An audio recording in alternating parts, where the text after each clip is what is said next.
I'm on the couch. We're getting ready for the sleeping. Maybe I'll go to bed. Maybe I will just read until I fall asleep or read to you. Anyway, so it's the back half of chapter 4. It's still Hallelujah Anyway by Anne Lamott. I think we get 9 days of this particular book for the coronavirus if I just read you a chapter a day. So here we are, back half of chapter 4. A week or so later, wearing my lilac sweater, I went with Tom to see the neighborhood in Tokyo where my father lived from 1923 to 1938. The son of Presbyterian missionaries, God's frozen chosen, and the reason my father so loathed Christianity. I wanted to see my grandparents' church where my grandfather taught, where they worshiped, where my father and aunt were children. Tom, who can read foreign subway maps, had gotten us to the hilariously nondescript church in my dad's formerly crummy neighborhood, which was basically now Rodeo Drive, except for the church. People say that expectations are resentments under construction, and even though I have found that to be true, I had high expectations of my welcome at my grandfather's church. I thought the ministers would be amazed at my intergenerational story, but the Japanese ministers I explained myself to were friendly, important, and busy. They kind of blew me off. What had I expected? Oh my God, we named our kids after your grandfather. Or, thank God for white people. I laughed and said to God, thank you for getting me here with my dear and cranky friend. Talk about anticlimactic. But because of God, Tom, Grace, and a map from our hotel, I got there to my grandfather's church. 2 days later, we were at a small lecture hall in Hiroshima, and I was reading a poem that a Japanese girl had written 2 weeks after the bomb blast in 1945. Her teenage sister was dying. She and her mom went to the market to buy the sister tomatoes. But while they were gone, the sister died.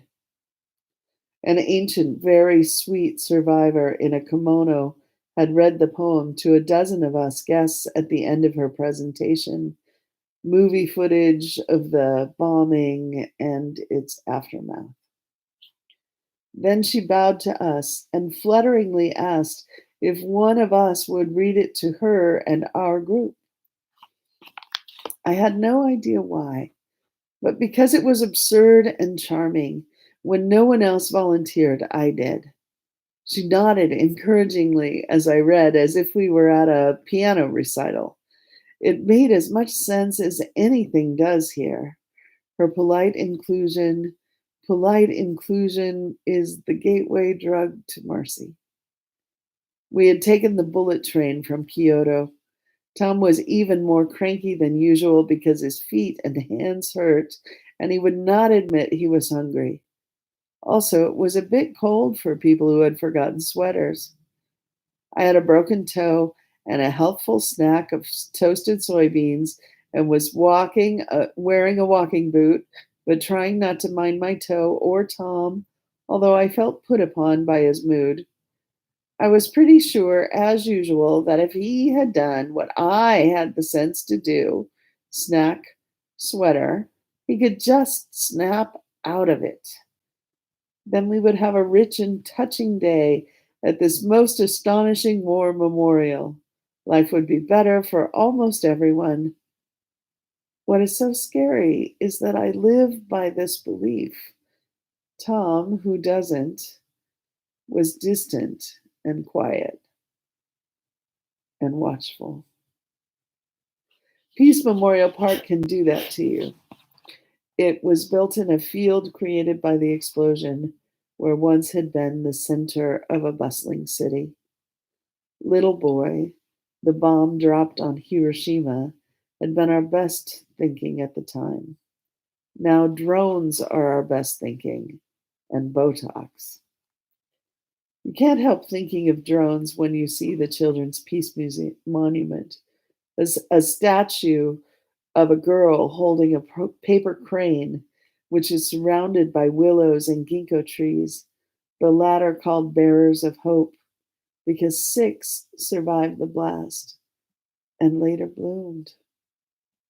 Hiroshima was a logical outcome of racism, oppression, organized violence, camps.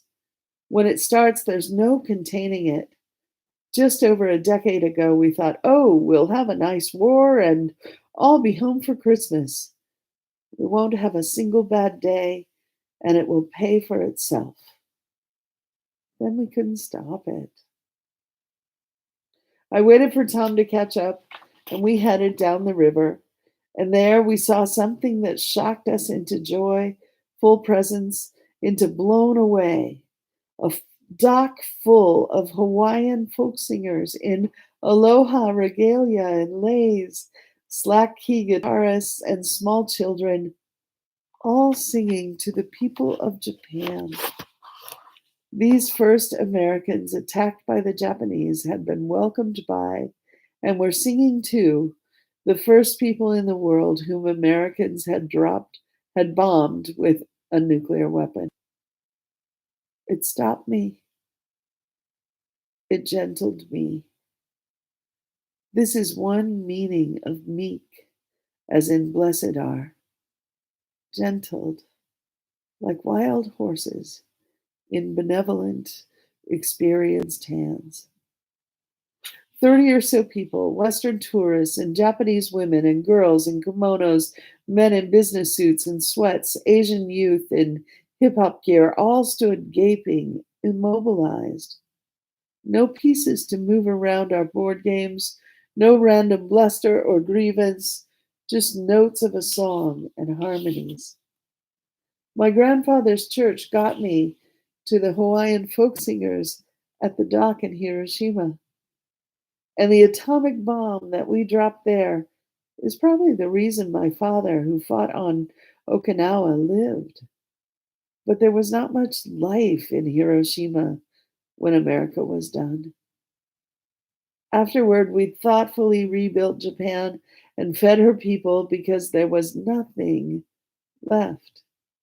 There was virtually no rice harvest. We built shelter, infrastructure. Of course, we also held some trials and hung some people, so there was that. But for now, today, the folk singers sang. All is changed. I don't love this. It is very hard to bear most of the time, but wasn't that day. After a long while, the singers took a final bow and turned to give hugs to the Japanese helpers on the dock and then those of us on shore. Thank God I am in charge of so little, or this could never have happened. Life is much wilder, richer, and more profound than I'm comfortable with. Tom looked at his watch. It was time to go to the lecture hall where we would find the ancient Japanese woman to whom I would read a child's poem about tomatoes. We located the nearby hall on our Peace Park map and headed off. We got lost, and young people who did not speak English pointed the way. We discovered mercy in the smallest moments of kindness and attention and amazement at our own crabby stamina, at grandmas in kimonos and babies in leis, at willow trees in a park turning from green to gold to red. That's it for tonight. Thank you for day 4. Your companionship is wonderful, and I'm happy to have shared Anne's words on Equinox Day, Spring Equinox Day. There's something growing on the other side of all of this, if it's only a YouTube channel. I hope you're well and getting through this COVID nonsense and taking it seriously, of course, and resting with the ones you love. Blessings.